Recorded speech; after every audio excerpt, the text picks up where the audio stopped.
Praise the lord. మన ప్రభువును రక్షకుడైన ప్రభువైన యేసుక్రీస్తు వారి నామంలో మీ అందరికీ శుభాలు వందనాలు తెలియజేస్తున్నానండి. అందరూ బాగున్నారు కదా? మరి ఈ సమయంలో ఈ రీతిగా మీ ముందుకు రావడానికి దేవాది దేవుడు చూపిన కృపను బట్టి దేవునికి సమస్త మహిమ ఘనత ప్రభావాలు కలుగనుగాక. ఆమేన్. కొద్ది నిమిషాల ముందే నేను ఒక వీడియోని చూశాను. ఆ వీడియోలో ఒక సహోదరుడు మరి తన ఇద్దరు కుమారులను చదివించలేక వారిద్దరిని మరి కాళ్ళు చేతులు వెనకకు కట్టేసి నీళ్ళల్లో ముంచి ఊపిరాడకుండా చేసి మరి చంపేశాడు. తను కూడా తర్వాత ఆత్మహత్య చేసుకున్నాడు అనే విషయాన్ని నేను చూడటం అనేది జరిగింది. చాలా బాధాకరమైనటువంటి విషయం అండి. ఎందుకంటే ఎల్కేజీ, యూకేజీ లేదా యూకేజీ ఫస్ట్ క్లాస్ ఆ వయసులో ఆ పిల్లలు స్టార్టింగ్ స్టేజ్ అది నేర్చుకోవటానికి. ఒక్కసారిగా 7th క్లాస్ నాలెడ్జో, 8th క్లాస్ నాలెడ్జో, 10th క్లాస్ నాలెడ్జో ఫస్ట్ క్లాస్ పిల్లలకి ఎవ్వరికీ రాదండి. మరి ఎందుకు అంత తొందరపాటు నిర్ణయం తీసుకున్నాడు అనేది మరి ఆ దేవునికే తెలియాలి. కానీ ఆ చిన్న బిడ్డలు ఎంత అల్లాడిపోయి ఉంటారు కదా వారు ప్రాణం పోయేటప్పుడు. పిల్లలకి ఏదైనా అవసరత వచ్చినా, ఏదైనా ధైర్యం అనేది ఉంది అని అంటే కేవలం తల్లిదండ్రులను బట్టే వాళ్ళకి ధైర్యం ఉంటుంది. మా మమ్మీ, మా డాడీ మాకేం కాకుండా చూసుకుంటారనేటువంటి ధైర్యం వాళ్ళలో ఉంటుంది. ఆ ధైర్యాన్ని నింపాల్సినటువంటి తల్లిదండ్రులే మరి ఈ రీతిగా చేస్తూ ఉంటాయి. మరి ఎవరండి వారిని రక్షించేది? చిన్నపిల్లల ప్రాణానికి రక్షణ ఎక్కడుంది? మీలో బాధ ఏదన్నా ఉంటే, మనోవేదన ఏదన్నా ఉంటే మానసిక వైద్యుల దగ్గరికి వెళ్ళండి, మంచి కౌన్సిలింగ్ తీసుకోనండి, సెట్ అయిపోతారు. లేదంటే మంచి భక్తి కలిగినటువంటి వ్యక్తిగా మీరు ఉన్నట్లయితే బైబిల్ చదువుకోండి, లేదా మీరు నమ్మేటువంటి విశ్వాసాన్ని మీరు నమ్మండి. దాన్ని బట్టి ప్రశాంతత దొరికితే ఆ ప్రశాంతతలోకి వెళ్ళండి. అయినా లేకపోతే ఒక మానసిక వైద్యం దగ్గరికి వెళ్ళండి. అంతేగాని ఇలా పిల్లల్ని చంపడం ఏంటండి? వారిని చంపే హక్కు మీకు లేదు. ఎందుకంటే బిడ్డల్ని మీకు ఇచ్చింది దేవుడు. గర్భఫలము యెహోవా ఇచ్చు బహుమానం, కుమారులు దేవుడు అనుగ్రహించే స్వాస్థ్యం. దానివల్ల ఎవరికి నష్టం? మీరు చంపుకోవడం వల్ల మీకే నష్టం. మీరు ఆత్మహత్య చేసుకోవడం వల్ల మీ ప్రాణమే పోతుంది. మిమ్మల్ని ఎగతాళి చేసిన వారే కానీ, మిమ్మల్ని హేళన చేసిన వారే కానీ వారు ఎవరికి పెద్దగా ఏమి ఉండదు. 4 రోజులు చెప్పుకుంటారు, వదిలేస్తారు అంతవరకే. పిల్లల్ని చదివించలేకపోయాడు, మాతో పాటు పోటీకి వచ్చాడు, మేము గొప్ప స్కూల్లో జాయిన్ చేసామని, మేము లక్షలు కట్టి ఫీజులు కట్టి మేము స్కూళ్ళల్లో జాయిన్ చేసామని మాతో పాటు పోటీకి వచ్చాడురా, ఈరోజు మాతో గెలవలేకపోయాడు అనే అవమానాన్ని నువ్వు భరించలేనప్పుడు మరి ఈరోజు ఆ సహోదరుడు ఆత్మహత్య చేసుకున్నాడు. బిడ్డలు లేని లోటు తన భార్యకు తీర్చేది ఎవరు? భర్త లేని లోటును తీర్చేది ఎవరు? ఒక స్త్రీ ఒంటరిగా ఉంటుందంటే ఆ స్త్రీని ఎన్ని భయంకరమైన కష్టాలు, ఎన్ని బాధలు పెడతారో తెలుసు. ఎంత మానసికంగా నలిగిపోతుందో తెలుసు. ఎందుకంత తొందరపాటు నిర్ణయాలు తీసుకుంటున్నారు? చదువుకున్న వాళ్ళే ఇలాంటి తొందరపాటు నిర్ణయాలు తీసుకుంటున్నారు. ఆ దినాల్లో మరి మన తాతలు ముత్తాతల కాలంలో అయితే దాదాపుగా 10-15 మంది పిల్లలు ఉండేవాళ్ళు. వాళ్ళు చేసేటువంటి పని ఏంటంటే వ్యవసాయం చేస్తూ కూడా అంతమంది బిడ్డలను కానీ వాళ్ళందరికీ పెళ్ళిళ్ళు చేసి వారందరికీ పురుళ్ళు పోసి ఎంత కష్టపడేవాళ్ళు. కానీ వారు ఏ రోజు కూడా నేను పోషించలేకపోతున్నానని చెప్పి పిల్లల్ని చంపినటువంటి పరిస్థితులు మనం చూడలేదు. బాగా చదువు అనేది టెక్నాలజీ పెరిగిన తర్వాత, సోషల్ మీడియా పెరిగిన తర్వాత అన్నీ తెలుసుకుంటూ అంత అవగాహన ఉండి కూడా ఎన్నో ఇన్స్పిరేషన్ స్టోరీస్ వింటూ కూడా మరి ఈ దినాల్లో ఎందుకు ఇలాంటి పరిస్థితులు ఉన్నాయో మరి అది మీ విఘ్నతకే. ఈ లోకంను చూసి మరి మీరు ఏం నేర్చుకుంటున్నారో, సమాజానికి ఏం నేర్పిస్తున్నారో ఒకసారి ఆలోచించండి. పసిబిడ్డలు, వారికి కష్ట నష్టాలు, బాధలు, ఇరుకులు, ఇబ్బందులు, తన తండ్రి మనసులో ఏముందో కూడా గమనించలేనటువంటి స్థితిలో ఉన్నటువంటి బిడ్డలను ఆ రీతిగా చేయడం ఎంత బాధాకరమో కదా. ఆలోచిస్తుంటేనే చాలా బాధగా అనిపిస్తుంది.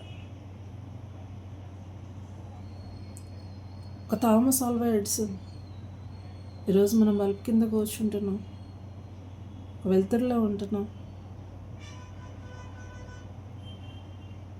వారి తల్లిగారిని పిలిచి, థామస్ అల్వా ఎడిసన్ వారి తల్లిగారిని పిలిచి టీచర్ అన్నారంట, మీ అబ్బాయికి వినికిడి కూడా అంటే వినపడదు సరిగ్గా, తనకి గుర్తు కూడా ఉండదు, జ్ఞాపక శక్తి కూడా చాలా తక్కువ, కాబట్టి మీరు మీ ఇంటికి తీసుకువెళ్ళిపోండి అని చెప్పారంట. స్కూల్ నుంచి పంపించేశారు. వారి తల్లిగారు ఒక రిటైర్డ్ టీచర్. తను ఎంతగానో ఆ బిడ్డను అంటే ఈ లోకంలో వాళ్ళు ఎవరు ఏదనుకున్నా తల్లిదండ్రుల హృదయంలో వాళ్ళు ఎప్పుడు హీరోలుగానే కనిపిస్తారు కూడా.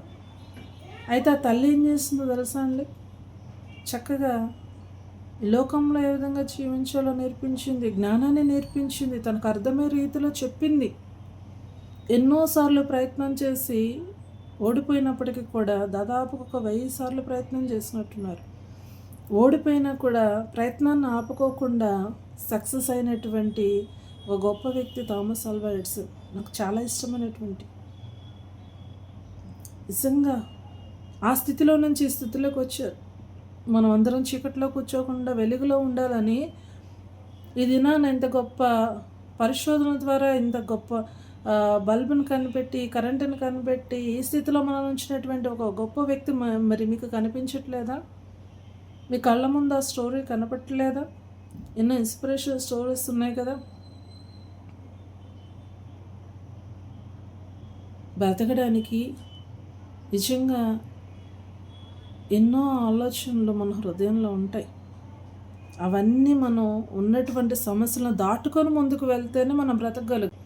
మన చుట్టూ ఉన్నటువంటి మనుషులు మనలో ఉన్నటువంటి లోపాలను చూస్తారు. మనల్ని ఎప్పటికప్పుడు మనం ఎదుగుతూ ఉంటే అవమానపరచాలనో లేదంటే నిందించాలనో కృంగదీయాలనో చూస్తూ ఉంటారు. అలాంటి టైంలో వారికి అవకాశాన్ని మనం ఇవ్వకూడదు. అలాంటి వారికి మనం ముందుకెళ్ళాలనేటువంటి గురి కలిగి ఉండాలి. అంతేగాని లోకం వైపు చూసామంటే ఖచ్చితంగా పడిపోతాం. ఎవరో ఏదో చేశారని నక్కను చూసి పులి వాత పెట్టుకున్నట్లుగా చేసుకోవద్దు. జీవితాలు నాశనం చేసుకోవద్దు. ఒక లెక్చరర్ కూడా మరి 10 మందికి చదువు చెప్పి ఇలా బ్రతకాలిరా, ఇలా ఉండాలిరా, జీవితంలో నువ్వు ఇది చదివితే ఈ అభివృద్ధికరమైనటువంటి జీవితంలో నువ్వు ఉంటావు, ఒక లెక్చరర్ అవుతావను, డాక్టర్ అవుతావను, సైంటిస్ట్ అవుతావను చెప్పేటువంటి ఒక లెక్చరర్ ఆర్థిక సమస్యలు ఎక్కువైపోయినాయని, అనారోగ్య సమస్యలు ఎక్కువైపోయినాయని తాను చనిపోవడమే కాకుండా తన కుటుంబాన్ని మొత్తాన్ని కూడా చంపేశారు. ఎంత బాధాకరమైన విషయమో కదండి.